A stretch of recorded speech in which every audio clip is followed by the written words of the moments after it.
శౌర్యతోనే కళ్యాణి ఉందా? అంటే అనుపమని కూడా శౌర్యని ఎక్కడ ఉంచాడా? అమ్మయ్యా, ఇంకా అనుపమమ్మ ఎక్కడ కష్టాలు పడుతుందో అనుకున్నాను. శౌర్యతోనే ఉన్నారా? పద ఇంటికి వెళ్దాం. నేను రాను. రమ్మని చెప్తున్నాను కదా. రానని చెప్తున్నాను కదా. అసలు వీడెందుకు ఇలా చేస్తున్నాడు? చిన్నప్పటి నుంచి అనుపమని అమ్మ అమ్మ అంటూ నేను అమ్మననే విషయం, అనుపమని చేరదీస్తే నేను ఫీల్ అవుతాననే విషయం మర్చిపోయినట్టున్నాడు. వీణ్ణి నువ్వు ఇంకేం మాట్లాడుకో. రా. నేను రాను. రాను. నేనిప్పుడు అర్జెంటుగా అనుపమతో మాట్లాడాలి. పద ఇంటికి. ఒక్కసారి చెప్తే వినవా? నేను రాను.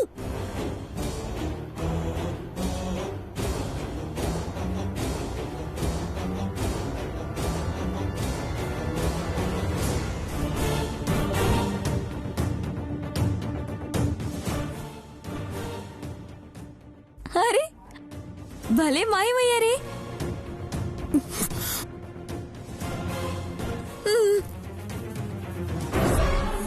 సంపదని తీసుకుని వాడు టూర్కెళ్తానన్నప్పుడే నాకు అనుమానం వచ్చింది. ఖచ్చితంగా వీడు అనుపమకి ఆశ్రయం ఇచ్చాడు. వీణ్ణని లాభమేముంది?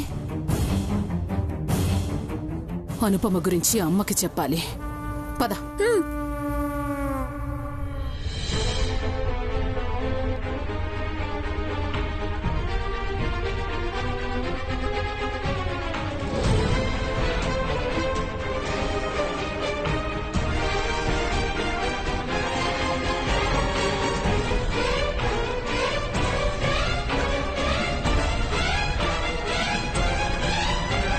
అలా తలుచుకున్నానో లేదో ఇలా ప్రత్యక్షమైంది. అంటే 100 ఏళ్లన్నమాట.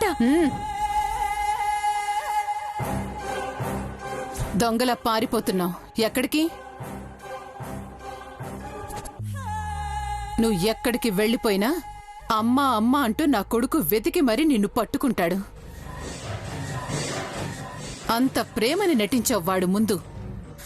అమాయకంగా చిన్న వయసు నుండి నీ ప్రేమ నిజమనుకుంటున్నాడు వాడు. ఏ మాయమంత్రం వేస్తావో నువ్వు? అందరూ నిన్నే కలవరిస్తారు. నన్ను కన్న తల్లి నుండి నేను కన్న కొడుకు వరకు. నేనేం మాయలు మంత్రాలు వేయలేత్తమయంతి. మంచి మనసుతో శౌర్యని రోడ్డున పడ్డ మమ్మల్ని వాళ్ళింటికి తీసుకెళ్లి ఆశ్రయం ఇచ్చాడు. బాగుంది. నా మెట్టినింట్లో పెట్టాడన్నమాట. చూసావా పల్లవి, వాడు నాకు నిజం చెప్పకపోగా అబద్ధాలు చెప్పాడు. అంతలా ఈవిడ వాణ్ణి మార్చేసింది. అనాథగా ఏ చెట్టు కింద ఉంటావనుకున్నాను. అమ్మా అని పిలిచిన పాపానికి ఇప్పుడు వాడు నీ కొడుకే సాకుతున్నాడు. ఎవరూ లేని వారికి ఆ దేవుడే రక్ష అంటారు. అలాగే మాకు రక్షగా ఉన్నాడు. ఇంతకీ అమ్మా నాన్న ఎలా ఉన్నారు? అత్తయ్య మంచానా? పల్లవి, పరాయి వాళ్లతో ఎక్కువగా మాట్లాడకూడదు. పద. అమ్మా సారీ. అమ్మా సారీ. జాగ్రత్తమ్మా, నేను వెళ్తున్నాను.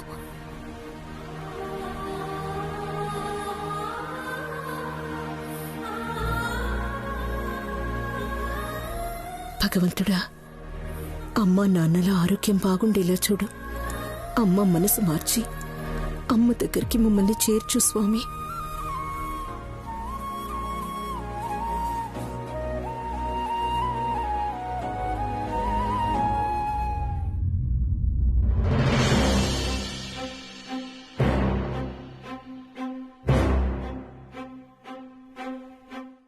అమ్మా నమస్కారం. నమస్కారం. కూర్చోండి.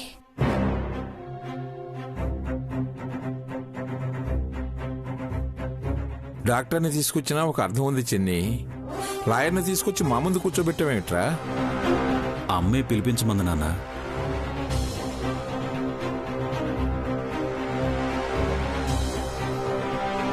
ఆరోగ్యం బాగాలేదనిపించగానే అత్తయ్య గారు అన్ని విషయాలు సెటిల్ చేద్దాం అనుకున్నారేమో.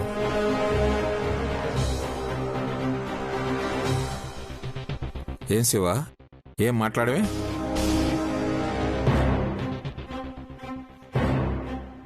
అన్ని విషయాలు ఒక ఎత్తైతే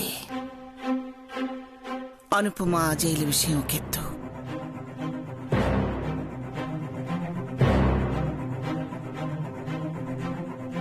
హత్యా నేరం కింద శిక్ష అనుభవిస్తున్న వాణ్ణి విడిపించమని చెప్పడానికి వకీలు గారిని పిలిపించాను.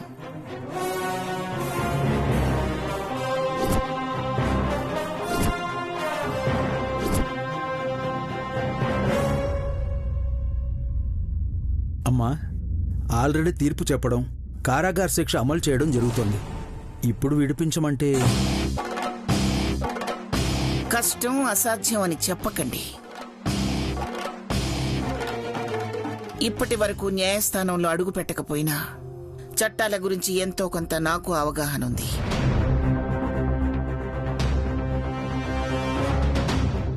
శిక్ష తగ్గించటమో, వాడి అదృష్టం బాగుంటే బయట ప్రపంచంలో తిరిగే అవకాశాన్ని కలిగించటమో చేస్తారు. ప్రయత్నించండి వకీల్ గారు. మంచి పని చేస్తున్నావు శివ. విడుదలై వాడు మన ముందుకొస్తాడని పనిచేయట్లేదండి. అనుపమ కోసమే ఈ నిర్ణయం తీసుకున్నాను.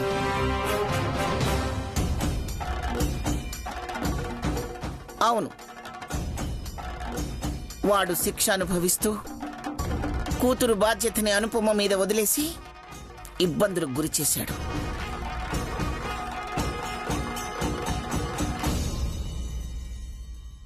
అంటే ఏంటమ్మా? ఆవిడగారు అవస్థలు పడుతున్నారని జాలి చూపిస్తున్నావా? ఈ ఇంట్లో నుండి గెంటేస్తే పోయి నా ఇంట్లో పడింది.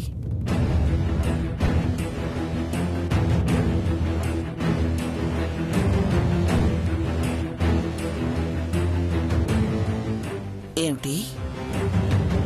నీళ్ళ? అవునమ్మా, నా మెట్టినిల్లు.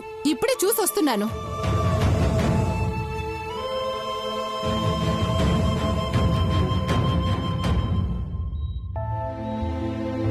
నువ్వు బయటికి పంపిస్తే అమ్మా అమ్మా అంటూ తిరిగే నా పుత్రరత్నం ఆ అనుపమని, కళ్యాణిని తీసుకెళ్లి మా ఇంట్లో పెట్టాడు.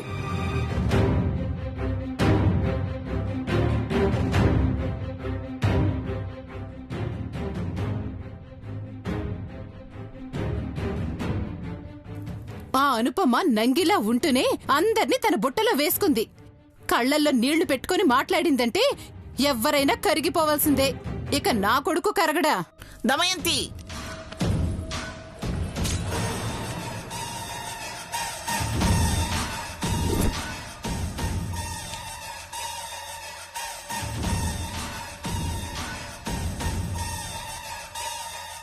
ఆ పిల్లకి అక్కడుండే హక్కుంది. ఆ ఇంటి మనవరాలు కదా, అనుపమకు తోడుగా అవసరాలకు ఉండి ఉంటుంది.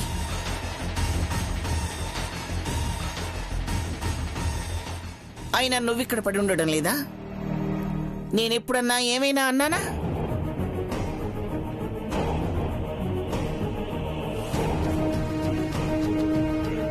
శివ, నువ్వు ఉద్రేకపడకు.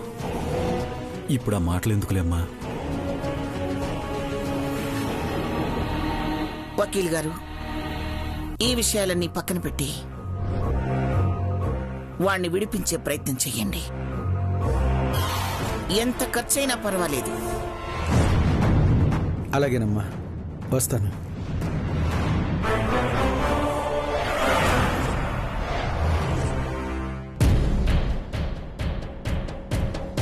మీ అందరికీ ఇదే చెప్తున్నాను.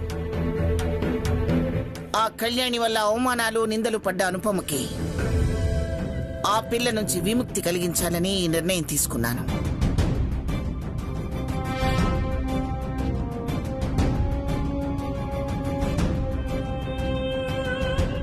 అభ్యంతరం చెప్పేవాళ్లు గడప దాటొచ్చు.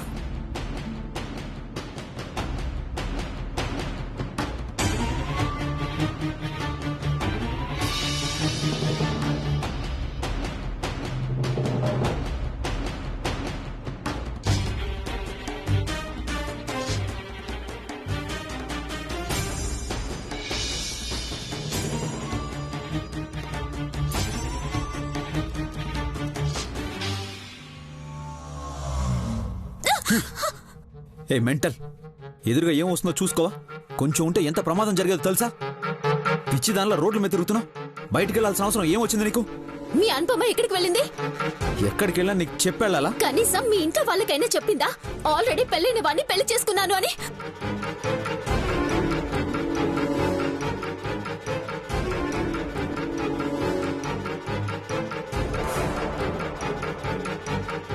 మీ దగ్గర అనుపమ ఏమి దాచదు కదా? మరి పెళ్ళైన మగాన్ని చేసుకుంటాను అంటే మీ ఇంట్లో వాళ్ళు ఎలా ఒప్పుకున్నారు? మాట్లాడు. నీకేమన్నా పిచ్చా? పిచ్చే. మీ అనుపమ చేసిన పనికి నాకు పిచ్చి పట్టింది. నా సంగతి వదిలే, నేను అడిగిన దానికి సమాధానం చెప్పు. మీ అమ్మకి మీ నాన్నకి మధ్యలో ఇంకొక ఆడది దూరితే మా అమ్మ స్థానంలో మీ అమ్మగారు, నా స్థానంలో నువ్వుంటే నువ్వేం చేస్తావు?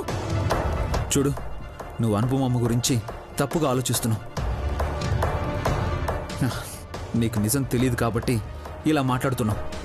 ఏంటా నిజం? అసలు అనుపమ వద్దు శౌర్య, ఈ కాలం పిల్లలకి నిజం తెలిసినా తట్టుకునే శక్తి ఉండకపోవచ్చు. వాళ్ళమ్మే మోసం చేసిందని, పాపం చేసిందని అవమానం తట్టుకోలేక ఏదైనా చేసుకోవచ్చు. ఆగిపోయావే, చెప్పు. నీకు చెప్పినా అర్థం చేసుకునే వయసు లేదు. హలో మిస్టర్, నేను చిన్న పిల్లని కాను. నిజం చెప్పలేక కవర్ చేయకు. నిజం ఎన్ని రోజులని దాగుంటుంది? నీకు తెలియాల్సిన టైం వచ్చినప్పుడు తెలుస్తుంది. అప్పటి వరకు తమరి నోరు అదుపులో పెట్టుకుంటే బాగుంటుంది. నన్ను కంట్రోల్లో ఉండమని చెప్పడానికి నువ్వెవరు? నువ్వేమైనా నా మామ కొడుకువా, లేకపోతే తాళి కట్టిన నా మొగుడివా? నాకు నచ్చినట్టు నేనుంటా.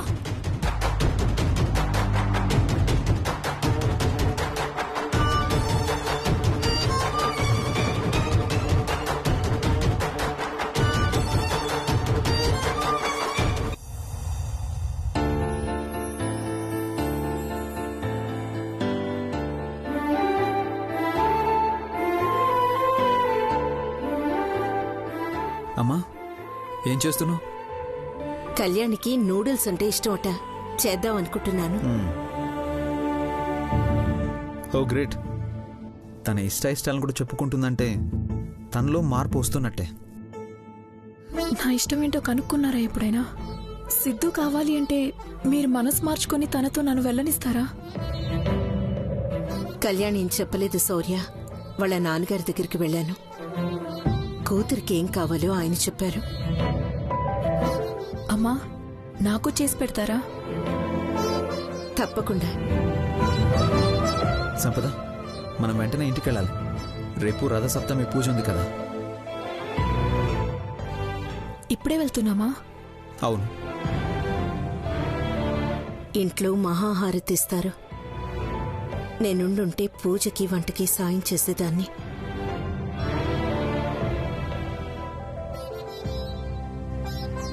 నా వల్ల నువ్వు కూడా ఇబ్బంది పడుతున్నావు శౌర్య. అయ్యో, అలాంటిదేం లేదమ్మా. నువ్వు నన్ను పెంచి పెద్ద చేసావు. నీకు ఎంత చేసినా నీ రుణం తీర్చుకోలేనమ్మా. ఇలా చెప్పడం నీ మంచితనం నాన్న. నీకంతా మంచి జరగాలి. కానీ ఒక్క విషయంలో తనకు మంచి జరగదమ్మా. సిద్ధుతో నేను వెళ్ళిపోతే అది నాకు మాత్రమే మంచి జరుగుతుంది. వెళుస్తామమ్మా. సంపద, shall we go?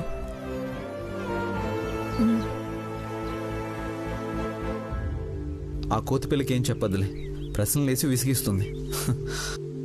సంపద, బాయ్ అమ్మా.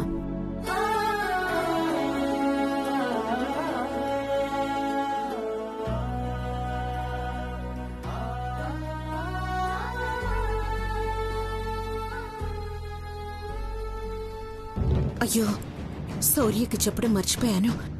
దమయంతికి మేము ఇక్కడ ఉన్నట్టు తెలిసిపోయిందని శౌర్యతో చెప్పలేదు.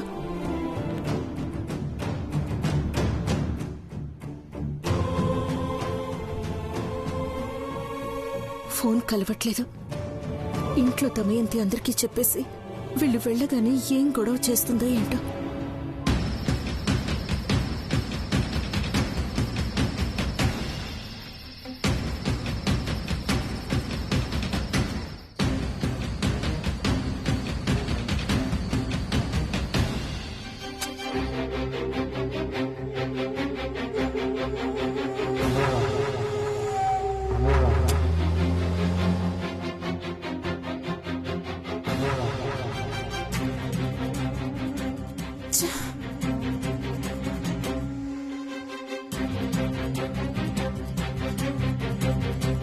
వదినా ఆగకుండా అరగంట నుంచి అటు ఇటు తిరుగుతూనే ఉన్నావు. దేని గురించి అంత దీర్ఘంగా ఆలోచిస్తున్నావు? మా అమ్మ గురించి. అత్తయ్య గురించా? అవును. ఆ అనుపమకి నా పుత్రరత్నం ఆశ్రయం కల్పించాడని చెప్తే అమ్మ మళ్ళీ అగ్నిపర్వతంలా బద్దలవుతుంది అనుకుంటే నెమ్మకి నీరెత్తినట్టుగా అలాగే ఉంది. అలా ఎందుకుందా అని తీవ్రంగా ఆలోచిస్తున్నాను. అంటే శౌర్య చేసింది మంచి పనే కదా వదినా? ఏంటి? సారీ వదినా, నీకు అనుపమ అమ్మకి మంచి జరిగితే నచ్చదు కదా? నా పుట్టింట్లో నుంచి శని వెళ్లిపోయిందిలే అని ఆనందించేలోపే మెట్టినింట్లో తిష్ట వేసింది. అక్కడి నుండి ఎలా తరిమెయ్యాలా అని ఆలోచిస్తున్నాను. చించండి వదినా, బాగా చించండి. నేను కూడా యూట్యూబ్ లో ఆడపడుచుని ఇంటి నుండి ఎలా తరిమేయాలి అనే దారి దొరుకుతుందేమో చూసి నీకు చెప్తాను. సరేనా వదినా?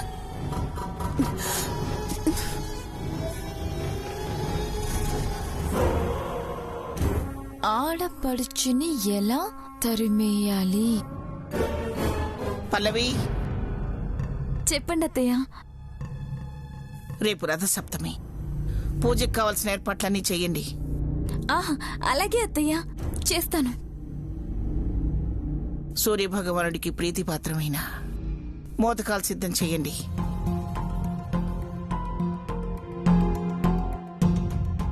అలాగే అలాగే అత్తయ్య. ఒళ్ళు వంచి పని చేయని వాళ్లతో ఉంటే వాళ్లలాగే మిగిలిపోతావు. ఈ ఇంటి కోడలివి కాబట్టి నీకు పని చెప్తున్నాను. అది నీ బాధ్యత కూడా. ఈ రోజే అన్ని ఏర్పాట్లు పూర్తి చేస్తానత్తయ్య.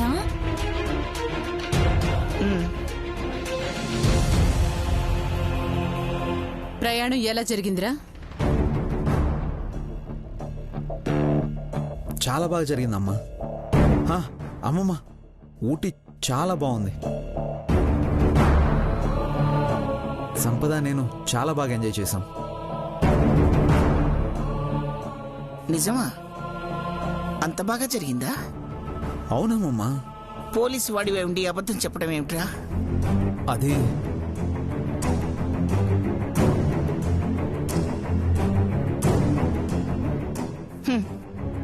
భర్తకి తగ్గట్టు భార్య కూడా.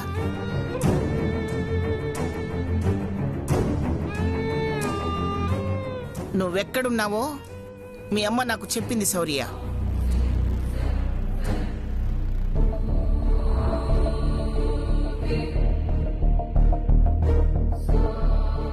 అమ్మమ్మ, అది నాకేమీ సంజయ్షి చెప్పాల్సిన అవసరం లేదు.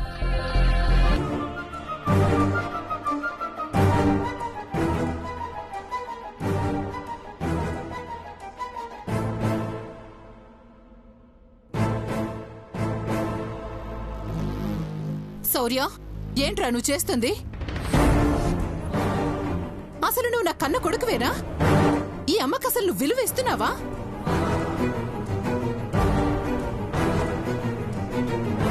ఇప్పుడు ఏమైందమ్మా? ఇంకేం కావాలరా?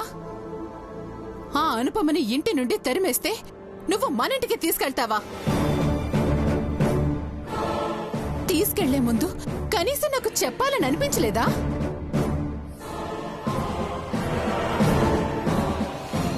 ఆయన నీకేమైంది సంపద? వాడు తానా అంటే నువ్వు తందానా అంటవేనా? అత్తయ్యకి నిజం చెప్తామని నువ్వైనా వాడితో చెప్పొచ్చుగా. అసలు నీకు నేనంటే భయం, గౌరవం ఉంటేనే కదా. అమ్మా, ఎవరికి చెప్పొద్దని తనతో నేనే ఒట్టు వేయించుకున్నానమ్మా. పెళ్ళాన్ని వెనకేసుకు రావడం మాత్రం బాగా తెలుసు, తల్లికి చెప్పడం మాత్రం తెలీదు.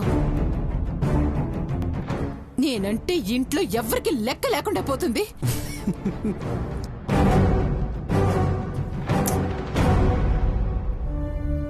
ఏయ్, నీకు నవ్వొస్తుందా?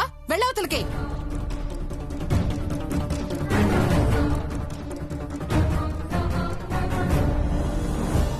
అమ్మా, సారీ. నాకేం అవసరం లేదురా నీ సారీలు. అనుపమ అమ్మని, అమ్మని, అమ్మమ్మని ముగ్గురిని ఒక్కటి చేయాలి. లేకపోతే వాళ్ళ మధ్య ఇంకా దూరం పెరిగిపోతుంది. సంపద పద.